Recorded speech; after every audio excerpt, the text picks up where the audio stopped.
In the transition from Smash 4 to Smash Ultimate, Bayonetta became a much more well-rounded character. Luckily for all of her opponents, in this game you won't see Bayo killing off the top with a crazy, inescapable 0-to-death combo like... No way! No way! Oh my god! Oh.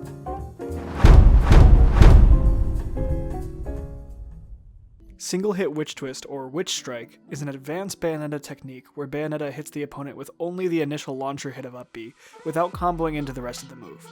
This sends the opponent higher than a normal Witch Twist, and prevents them from escaping with SDI, opening up new combo routes with little to no counterplay. There are two important attributes about Bayonetta's up B, Witch Twist, to keep in mind when talking about Witch Strike. The first is that the initial hitbox of Witch Twist actually has two hitboxes, a small, close hitbox that sends the opponent straight up, and a larger, far hitbox that sends up and in.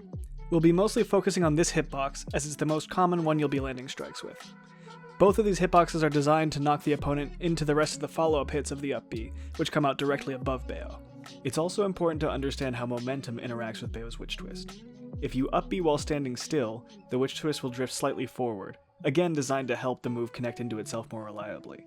However, your momentum going into the up B will actually alter the trajectory of the Witch Twist. So, if I jump forward, then up B, the Witch Twist drifts further forward.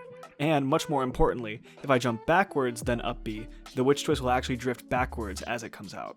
In order to land a Witch Strike consistently, we want to abuse both of these properties, by setting up our horizontal spacing to hit with the furthest edge of the hitbox, and by giving ourselves backwards momentum into the up B, so that we drift away from the opponent and don't hit with the rest of the move, giving us a strike. There are two main methods to achieve this: turnaround Witch Twist, and Wavebounce Witch Twist. To perform a turnaround Witch Twist, simply jump in one direction, then up B in the opposite direction by angling your stick slightly up and back before pressing B. This will preserve your backwards momentum, but will turn you around so that your hitbox is still facing the opponent. Make sure not to press B until you've reached the correct angle on the left stick. A common mistake I see is pressing B too early, then rolling to the correct angle, giving you a B reverse Witch Twist instead of a turnaround Witch Twist. This B reverse will reverse your backwards momentum, causing you to drift back into the opponent, making a strike impossible. To perform a Wavebounce Witch Twist, jump towards your opponent, then up B in the opposite direction by again angling your stick slightly up and back, then B reverse the up B by rolling your stick up and forward to the opposite side, within the first 4 frames of the Witch Twist. This will reverse the momentum of your forward jump, letting you close the gap with the jump before drifting away with the Witch Twist. Now, you might be asking yourself, when should I use one of these versus the other? Luckily, the answer is pretty straightforward. If your combo results in you being very close to your opponent, you should jump away to create space, then perform a turnaround Witch Twist to get the strike. If your combo results in you being relatively far from your opponent, you should jump towards them to get in range for the initial hitbox, then Wavebounce Witch Twist to get the strike. In situations where your spacing is somewhat in the middle, either will work, so go for whichever feels more natural. Keep in mind that delayed jump cancel will cover more space than immediate jump cancel.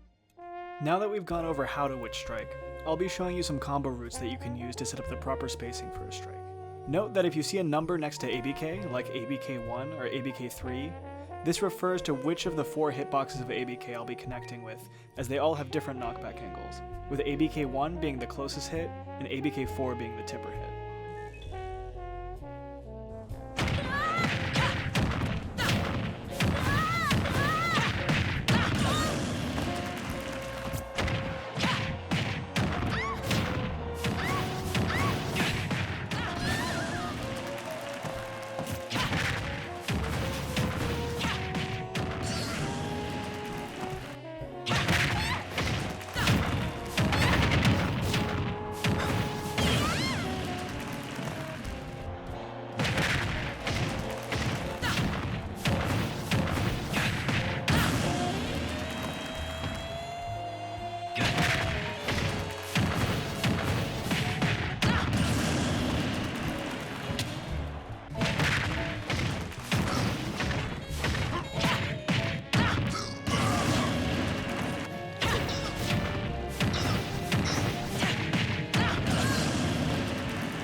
You might have noticed that almost all the clips were on floaty characters. This is because the height Witch Strike sends is based purely on fall speed, so floaty characters get sent much higher than fast fallers. This doesn't mean you should never Witch Strike non-floaties, but it does mean that you're better off starting your combo from a platform, or using the strike to kill off the side instead of trying to kill off the top. In addition to the floatiness of your opponent, it's important to pay attention to your height relative to the opponent when you're performing a strike. If you hit them lower down on their model, you'll end up lower relative to them after the strike, which can enable you to double jump into your follow-ups on floatier characters. However, if you strike closer to the top of their model, you'll end up at their level or even above them, and a double jump aerial will whiff. So pay attention to how high on their model you strike them, and adjust your combos accordingly. With that in mind, here are some common follow-ups you can go for after landing a Witch Strike.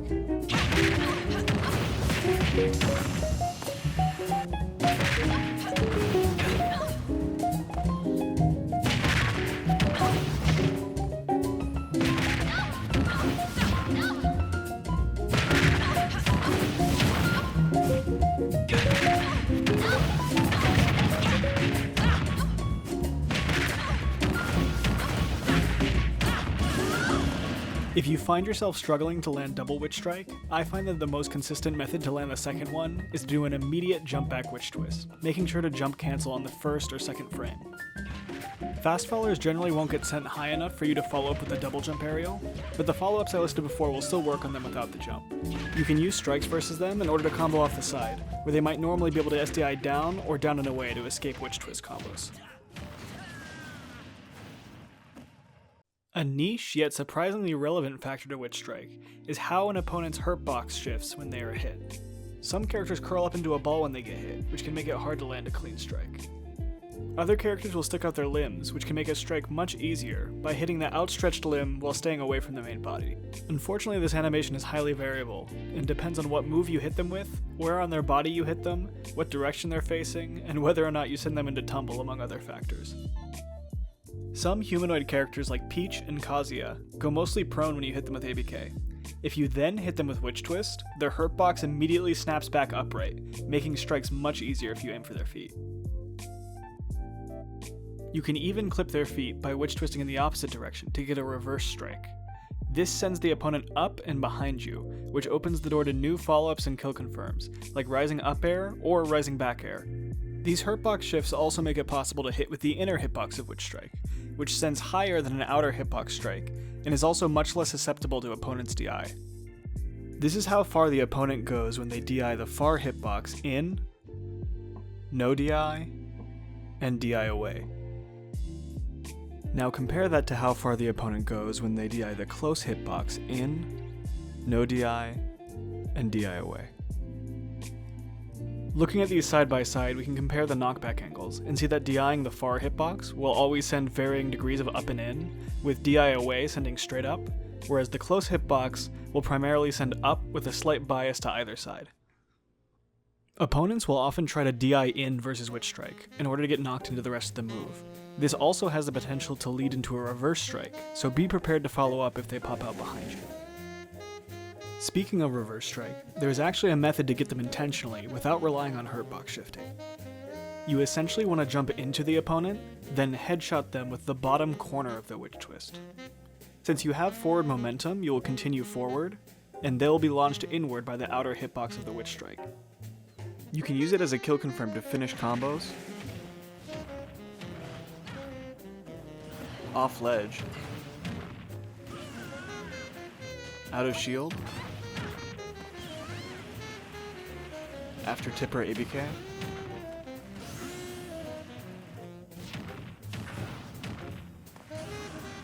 out of fair 1-2 strings, and even after another reverse strike.